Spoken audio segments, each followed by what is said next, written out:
பால்கனியில் கொஞ்சம் செடியெல்லாம் வச்சு விட்டுருக்காங்க. அதுக்கு தண்ணி ஊற்றணும். அடிக்கிற வெயிலுக்கு இந்த செடியெல்லாம் எவ்வளோ கஷ்டப்படும் பாவம்.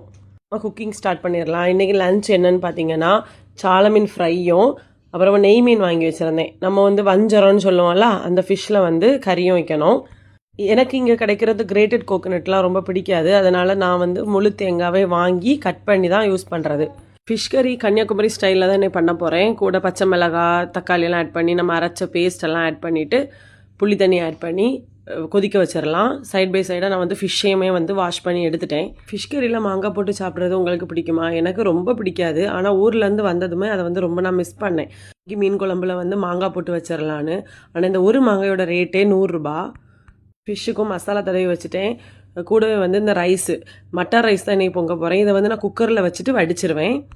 ஃபிஷ் கறி நல்லா கொதித்ததும் அந்த மாங்காய் அதுக்கப்புறமா நம்ம கழுவி வச்சுருக்கக்கூடிய ஃபிஷ் எல்லாம் போட்டு அதை லோ ஃப்ளேமில் வச்சு ஒரு 1/2 மணிக்கூர் கொதிக்க வைக்கணும். பையன் வந்து பக்கத்தில் நின்று அழுதுட்டு இருக்கான். அவனுக்கு வந்து காஃபி ஏதோ வேணும் போல்.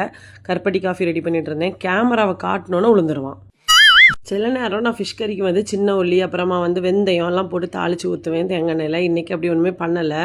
ஃபிஷ் கறி சூப்பராக இருந்து ரைஸும் ரெடி ஆயிடுச்சு. நான் இனி சாப்பிட போகிறேன்.